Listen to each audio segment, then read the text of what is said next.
Shalom, everyone. Boker Tov. Little morning Torah here with Rabbi Eric Solomon, Raleigh, North Carolina, doing a shul this time. Quick Torah, Parshat Ki Tisa. This is chock full Torah portion dealing with what happens in the book of Exodus when Moshe has this amazing moment with God, or many days with God, and gets the Torah, the tablets, actually, the two Shnei Luchot HaBrit, and starts to go down a mountain. And what's he see? He sees the people of Israel, Bnei Israel, dancing and worshiping a golden calf. Oy vey, oy gevalt. This is bad. So the classic teaching is that when he then goes and smashes the two tablets, 10 commandments. In fact, Mel Brooks made a great joke about it. You know, how many commandments? And 15, now 10 commandments. All right, old joke if you know it. All right, but the question is, why does Moshe show his upset, Moshe Rabbeinu, by smashing the tablets? I mean, there's many things he could have done to tell the people he's upset. We can imagine them. Why smash the tablets? And particularly smash the tablets of God. God just gave this. These are holy. This is the holy teaching.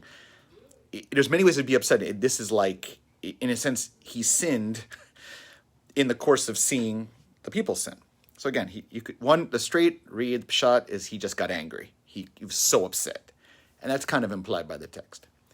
But a great Torah we learned this week from a teacher of ours, Dr. Aaron Smokler, through a study that I do with a friend of mine, Chavruta, brings a Sfat Emet, which I tell you this before, but it's worth bringing it back beautifully. It says he smashed the tablets, not just because he was upset, although he was, okay?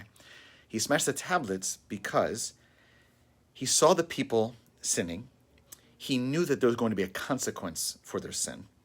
And Moshe had a moment of cheshbon, had to do a cheshbon, had to do an internal decision-making. Is he going to be separate from the people, pure, morally correct, not sinful, and remain in a sense on the mountaintop, just sit on top looking down and getting angry at them, which would have been his right? Or does he want to be with the people in their suffering and in their struggle? And in, we might say, an exaggerated way, he decided to smash the tablets, essentially to sin with the people, to show that he is with them, that he's not separate from them, that he's going to join in their challenge. If they're going to suffer, if they will have consequences, he wants to suffer with them as well. So again, I'm not condoning the idea you should smash the tablets, but it is a powerful idea that Sfat Emet brings, that when people are suffering, going through challenge, whether you're a leader of a group or your business or of your family or of your friends, there are two responses essentially to take of it. One is a kind of judgmental, stand up on the mountaintop, look down, you did terribly. And there's a place for that. Something should never happen. It's true.